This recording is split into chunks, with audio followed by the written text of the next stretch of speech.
High விவோஸ், இன்னைக்கான வீடியோவில் என்ன நடக்கலாம்னு சொல்லிட்டு பார்க்கலாம். வீடியோக்குள்ளே போகிறதுக்கு முன்னாடி நம்ம சேனலை லைக் அண்ட் சப்ஸ்கிரைப் பண்ணிவிட்டு கொஞ்சம் சப்போர்ட் பண்ணுங்கள். வாங்க இப்போ வீடியோக்குள்ளே போகலாம். எபிசோட் ரொம்பவே இன்ட்ரெஸ்டிங்காக போய்கிட்டு இருக்கு. நம்ம லிங்கம் போலீஸ்கிட்ட எல்லா உண்மையும் ஒப்படைச்சிடுறாங்க. ஆமாம், நான் தான் என் பொண்ணு சாவுக்கு காரணம். அது மட்டும் இல்லாமல் என் பொண்ணு ஹரின்ற பையனை லவ் பண்ணா.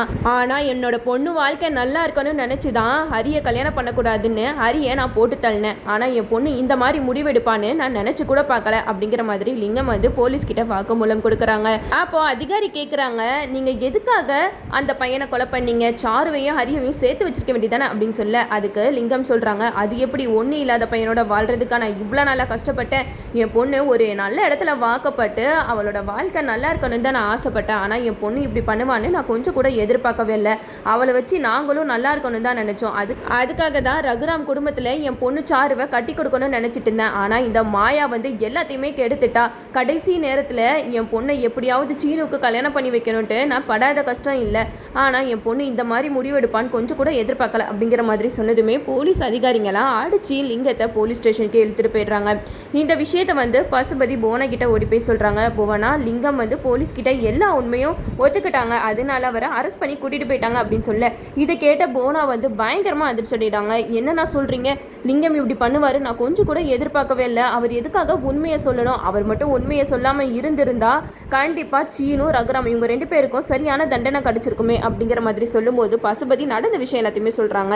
இந்த மாயாவும் முத்துச்செல்வனும் சேர்ந்து தாமா எல்லா உண்மையும் கண்டுபிடிச்சிட்டாங்க அப்படின்னு சொல்ல, இதை கேட்ட போனா நம்ம உடனே லிங்கத்தை போய் பார்ப்போம் அப்படின்னு சொல்லிட்டு லிங்கத்தை போய் பார்க்கறதுக்காக போறாங்க. லிங்கம் லாக்அப்ல இருக்காரு. அப்போ போனாவும் பசுபதியும் போய் பேசுறாங்க. அப்பதான் ஒரு ஃபிளாஷ்பேக்கை காட்டுறாங்க. நம்ம லிங்கம் ஹரியை கொலை பண்ணிட்டு பயங்கர கோவத்தோட இருக்கும்போது சாருவும் போயிட்டு கிணத்துல குதிச்சிடுறாங்க. சாரு இறந்த துக்கத்தை தாங்க முடியாம லிங்கம் பயங்கரமா அழுதுகிட்டே போனா வீட்டுக்கு வராங்க. போனா, உங்ககிட்ட நான் ஒரு விஷயம் சொல்லணும் அப்படின்னு சொல்லிட்டு நிற்கிறாங்க. என்னாச்சு லிங்கம், ஏன் ஒரு மாதிரி இருக்கீங்க அப்படின்னு சொல்லிட்டு கேட்க, அப்போ லிங்கம் சொல்றாங்க, தப்பு நடந்து போயிடுச்சுமா, நான் இப்படி பண்ணுவேன் கொஞ்சம் கூட எதிர்பார்க்கவே இல்லை அப்படின்னு சொல்லிட்டு சொல்லும்போது புவனாக்கு எதுவுமே புரியல. என்ன லிங்கம் சொல்றீங்க, கொஞ்சம் புரியுற மாதிரி சொல்லுங்க அப்படின்னு சொல்லி அப்போ லிங்கம் நடந்த விஷயம் எல்லாத்தையுமே சொல்றாங்க. சாரு ஏற்கனவே ஹரின்ற ஒரு பையனை காதலிச்சுட்டு இருந்தா.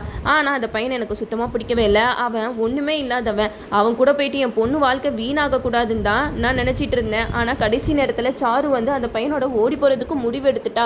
அதனால கோவம் தாங்க முடியாம அந்த ஹரியை கொலை பண்ணிட்டேன் அப்படின்னு சொல்கிறாங்க. இதை கேட்டதுமே போனா பயங்கரமாக ஷாக் ஆகுறாங்க. சரி, அவனோட கதை தான் முடிஞ்சிருச்சுல, அப்புறம் எதுக்காக நீங்கள் கவலைப்பட்டு இருக்கீங்க, விடுங்க, சாரு கல்யாணம் நடக்கும் அப்படிங்கிற மாதிரி சொல்லும்போது லிங்கம் அழுகுறாங்க. அதுதாம்மா இல்லை, என் பொண்ணு போய் சேர்ந்துட்டா அப்படின்றாங்க. இதை கேட்டதுமே பசுபதி போனா ரெண்டு பேருமே பயங்கரமாக ஷாக் ஆகுறாங்க. என்ன லிங்கம் சொல்கிறீங்க, சாருக்கு என்னாச்சு அப்படின்னு சொல்லிட்டு கேட்கும்போது, ஹரி இறந்த துக்கம் தாங்க முடியாமல் சாருவும் போயிட்டு கிணத்துல குதிச்சு செத்துட்டா அப்படிங்கிற மாதிரி சொல்கிறாங்க.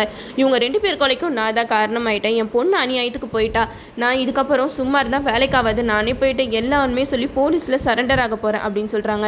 அப்போ போனா சொல்கிறாங்க, நீங்கள் எதுக்கு சரண்டர் ஆகணும், நீங்கள் இந்த கொலையை பண்ணவே இல்லை அப்படின்னு சொல்லிட்டு பிளேட்டை மாற்றுறாங்க. லிங்கத்துக்கு ஒன்றுமே புரியல. என்ன போனா சொல்கிறீங்க, நான் தானே கொலையை பண்ணேன், அப்போ எப்படி நான் கொலை பண்ணலன்னு வரும் அப்படிங்கிற மாதிரி கேட்கும்போது போனா சொல்கிறாங்க, இல்லை, சாருவை ஏமாற்றிட்டாங்க, அதனால சாரு தற்கொலை பண்ணிட்டா அப்படின்னு சொல்லிட்டு இந்த கேஸை ரகுராம் பக்கமும் சீனு பக்கமும் திருப்பி விட்டுருவோம் அப்படிங்கிற மாதிரி ஐடியா கொடுத்ததே இந்த புவனா தான். இதை கேட்டதுமே லிங்கமும் சரி, நம்ம மாட்டிக்காமல் இருந்தால் சரிதான் அப்படின்னு சொல்லிட்டு இதுக்கு ஒத்துக்கிறாங்க. அதனால தான் கிணத்துல குதிச்ச சாருவை தூக்குல தொங்க விட்டுட்டு அவங்க கையில் சீனுக்கு வாங்கி வச்சிருந்த பிரேஸ்லைட்டையும் சாரு கையில் மாட்டி விட்டுடுறாங்க. இந்த பிரேஸ்லைட்டை வச்சு கண்டிப்பாக சாருவை சீனு தான் கொலை பண்ணியிருக்கான் அப்படின்ட்டு எவிடன்ஸ் ரொம்பவே ஸ்ட்ராங் ஆகிடும் அப்படின்ட்டு தான் இந்த பிளானெல்லாம் பண்ணியிருக்காங்க. அது மட்டும் இல்லாமல் லெட்டர் எழுதுனது எல்லாமே இந்த போனாவோட வேலை தான். ரகுராம் குடும்பத்தை பழி வாங்குறதுக்கு ஒரு சான்ஸ் கிடச்சிருச்சு அப்படின்னு சொல்லிட்டு லிங்கத்தை யூஸ் பண்ணிக்கிட்டாங்க போனா. இதை எல்லாத்தையுமே லாக்அப்பில் நின்று எல்லாருமே யோசிச்சு பார்த்துட்டு இருக்காங்க. அப்போது போனா லிங்கத்துக்கிட்ட சொல்கிறாங்க, இங்கே பாருங்க லிங்கம், எக்காரணத்துக்கு கொண்டும் இதுக்கு பின்னாடி நானும் இருக்கேன் அப்படின்ட்டு யாருக்குமே தெரிய வரக்கூடாது அப்படின்னு சொல்ல, அதுக்கு லிங்கம் சொல்கிறாங்க, அது எப்படிமா, என்னைய காப்பாற்றணும்னு நினச்சதே நீங்கள் தானே, உங்களை போயிட்டு நான் போட்டு கொடுப்பேனா, இதுக்கு பின்னாடி நீங்கள் இருக்கீங்கன்னு கண்டிப்பாக நான் யார்ட்டையுமே சொல்ல மாட்டேன் அப்படிங்கிற மாதிரி சொல்லிக்கிட்டு இருக்காங்க. அப்போ கான்ஸ்டபிள் சொல்கிறாங்க, போதும், எவ்வளோ நேரம் பேசிக்கிட்டு இருப்பீங்க, சீக்கிரம் இங்கேருந்து கிளம்புங்க அப்படின்னு போனாவையும் பசுபதியையும் அங்கேருந்து கிளப்பி விட்டுடுறாங்க. அந்த இடத்துல நம்ம முத்துச்செல்வன் ரகுராம் சீனு ரெண்டு பேரையும் ரிலீஸ் பண்ணிடுறாங்க. எப்படியோ இந்த கொலைக்கு காரணம் நீங்கள் இல்லை அப்படிங்கிறது நிரூபணம் ஆயிடுச்சு, இனிமேட்டு நீங்கள் நிம்மதியாக இருக்கலாம் அப்படின்னு சொல்லிட்டு சொல்கிறாங்க. அப்போ ரகுராம் முத்துச்செல்வன் கிட்ட ரொம்பவே தேங்க்ஸ் சொல்லிக்கிறாங்க. சொல்கிறாங்க. நீங்கள் மட்டும் இல்லைனா கண்டிப்பாக எங்களால் வெளியில் வந்திருக்கவே முடியாது அப்படின்னு சொல்ல, அதுக்கு முத்துச்செல்வன் சொல்கிறாங்க, அப்படிலாம் சொல்லாதீங்க ஐயா, முக்கியமாக மாயா தான் இதுக்கு காரணம். மாயா மட்டும் எனக்கு ஹெல்ப் பண்ணலனா கண்டிப்பாக நான் இந்த அளவுக்கு இதெல்லாம் கண்டுபிடிச்சிருக்கவே முடியாது. நீங்கள் தேங்க்ஸ் சொல்லணும்னு நினச்சிங்கன்னா மாயாவுக்கு சொல்லுங்கள் அப்படின்னு சொல்கிறாங்க. அப்போ ரகுராம் வந்து மாயாவே பார்க்குறாங்க. மாயா, நீ ரொம்பவே இந்த கேஸை முடிக்கிறதுக்கு கஷ்டப்பட்டிருக்க, உனக்கு ரொம்பவே நன்றி அப்படிங்கிற மாதிரி சொல்லிடுறாங்க. எல்லாருமே வீட்டுக்கு போயிடுறாங்க. வீட்டுக்கு போனதுக்கப்புறம் பத்மா வந்து மாயாவை பார்த்து பேசுகிறாங்க. இந்த மாயா மட்டும் ஆரம்பத்துலேயே என் பையன் வாழ்க்கையில் குறுக்கிடாமல் இருந்திருந்தானா இந்நேரம் சாருவும் செத்துருக்க மாட்டா. சாருவும் என் பையனும் கல்யாணம் பண்ணிட்டு சந்தோஷமாக வாழ்ந்துருப்பாங்க. கடைசி நேரத்தில் இந்த மாயா வந்து எல்லாத்தையுமே குட்டையை குழப்பி விட்டுட்டா.